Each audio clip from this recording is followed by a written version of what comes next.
Եղել է դեպքեր, որ ծանրաբեռնվածությունից կամ տեղամասի անփույթ աշխատանքի պատճառով ընտրողը ստացել է քվեարկության կտրոնը սարքի միջոցով եւ առանց գրանցվելու ընտրողների ցուցակում ստացել է քվեաթերթիկ եւ ծրար եւ ընտրել։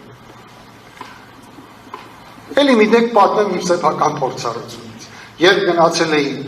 ընտրելու, երկու ընտրող այդպես գտել էր տեղամասային ընտրական հանձնաժողովը եւ չգիտես ոնց գտել էր նրանց հեռախոսի համարները, խնդրել էր որ հետ կան ստորագրեն ընտրողների ցուցակում եւ նրանք էլ եկել էին կռիվ էին անում թե մեր ժամանակից ձեր պատու մենք նորից եկել ենք որ ստորագրենք եւ այլն։ Ինչ գործողություն է պետք կատարել այստեղ հասկանալու համար, արդյոք իրականում ավելի շատ ընտրող է գրանցված, քան կա դրա համար ստորագրությունների թիվը ավելի պակաս է։ Մենք ունենք բացի ընտրողների, ավելի ճիշտ քվեարկության մասնակիցների թվից, ունենք սարքավորման գրանցված մասնակիցների թիվ։ Եվ եթե 240 տեղամասում օրինակ մասնակիցների թիվը, որը արձանագրված է, դրանից հանում ենք սարքի գրանցվածների թիվը, տարբերությունը իջնում է 32, 10,941-ից։ 219 տեղամասում ընդհանրապես 0 բացասական տարբերություն։ Այս գործողությունը հնարավորություն ունեցել է դիմումատում կատարելու, բոլոր դիմումատումները, բոլորը, անգամ քաղաքացիները կարային սա անեին, ընդամենը պետք է խնդրել ինչ-որ մեկին,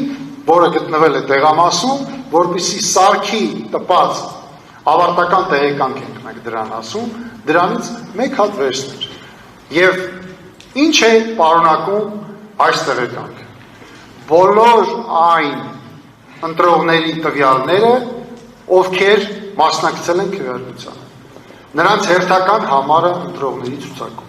Իսկ ընտրողների ցուցակը արդեն նախնապես կա եւ մենք ներբեռնել ենք, ունենք մեր համակարգչում եւ հանգիստ կարող ենք տեսնել, թե ովքեր են ընտրել։ Ավելին, պարոն Վարդևանյանն ասում է, որ անձնակները չեն աշխատել։ Չգիտեմ, հենց ինչի այդ տերմինը, այս կտրոնում, այս ավարտական տեղեկանքում, անգամ կա տեղեկություն, թե որ ընտրողի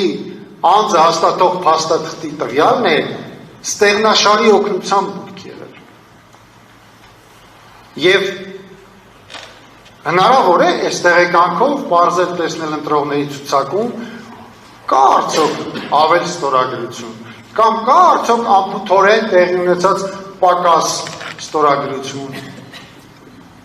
ավելին ասել, բարձր դատարան, այն բոլոր տեղամասերում 637, որտեղ իրականացրել ենք վերահաշվարկ, նաև հնարավորություն է եղել այդ տեղամասերում ծանոթանալ քվեարկության կտրոնների հետ,